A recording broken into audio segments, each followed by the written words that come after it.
What's up, everybody? Welcome to a preview of my upcoming visual album titled Indivisible Vol.1, The Theory of Indivisibility. Indivisible was born out of my desire to unite people despite our differences and my evolving understanding of systems thinking. While we finish up editing of the visual album, I will be releasing short previews of the content in an effort to start building a community of early adopters who will help amplify and expand on this work. So let's get started with the preview of a track titled The System Is Not Broken. And notice I said track. This will be a album inspired by my love for hip hop as well as my love for trying to solve complex human problems. So I'm going to read to you guys a snippet of the content from this particular track. It's common these days to hear people say that the system is broken or some iteration of that statement when discussing the various problems that we face socially as global citizens. Whether it's healthcare, criminal justice, politics, environmental, or education, the sentiment seems to consistently be that the system is broken. But what is the system? What is this system that so many people are referencing? How does it work, and how is it in a constant state of disarray? Intuitively, we all understand systems, and we know that something is wrong with our current social systems. However, the idea that the system is broken is misguided. In reality, our social systems are working exactly the way they were designed to work. Before elaborating, let's get a better understanding of what a system is.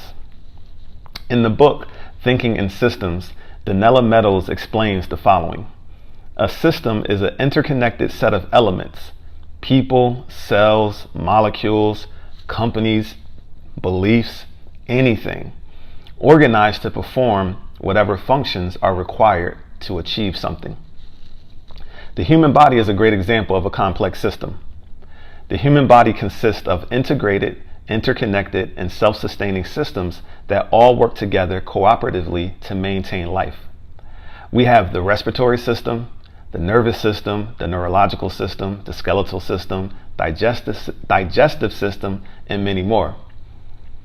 A system must consist of three kinds of things: elements, interconnections, and a purpose. For example, the elements of your digestive system include teeth, enzymes, your stomach, and your intestines. They are interconnected through the physical flow of food and through an elegant set of regulating chemical signals.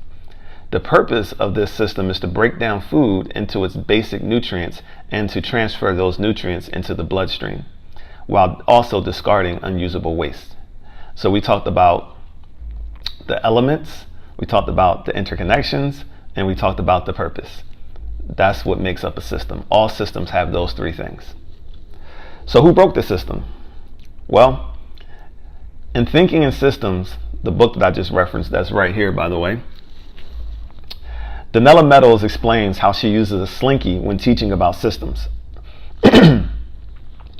She stands before her class with a slinky perched on one upturned palm, and with the fingers of the other hand, she grasps the slinky from the top partway down its coils. So I want you guys to envision a slinky on my hand right now. Okay, if you can envision a slinky on my hand. Okay, so when she stands before her class with the slinky on her hand like this, and then, if you can imagine, grabbing the slinky from the top and then moving the hand below, what do you think happens next? So the lower end of the slinky drops, it bounces back up again and yo-yos up and down, suspended from her fingers above. And then she'd ask her class, what made the slinky bounce up and down like that? Your hand. You took away your hand, her students would say. So then she would pick up the box that the slinky came in, hold it the exact same way, and repeat the same actions. When she removes her bottom hand from the box, nothing happens. The box just hangs there. So what made the slinky bounce up and down like that? She asked again. The answer lies within the slinky itself. The hands that manipulate it suppress or release some behavior that is latent within the structure of the slinky. Once we begin to see the relationship between structure, how a system is designed, and behavior, the results a system consistently produces based on its design, we can begin to understand how our social systems work, what makes them continually produce dysfunctional results, and how to shift them into healthier behavior patterns. As the Slinky example illustrates, a system may be manipulated or triggered by outside forces, but the system's response to these forces is characteristic of the system itself. The system, to a large extent, causes its own behavior. An outside force or event may unleash that behavior, but the same outside force or event applied to a different system, like for example the Slinky box, likely will produce a totally different result.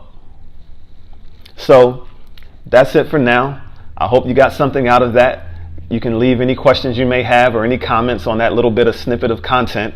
And you can join me over at patreon.com/indivisible, because that's where I'm building community around this work. So if you join me there, you'll be the first to receive the finished visual album. You'll gain access to a private Facebook group for ongoing dialogue, and you'll gain patron-only access to a series of deep dive videos that build on the foundation of knowledge that you'll get from the Theory of Indivisibility. So look out for the next preview that I'll be dropping really soon on patreon.com/indivisible, as well as using #indivisible on Facebook, or just by following me on Facebook and checking my timeline from time to time. So that's it for now. I love y'all. Peace.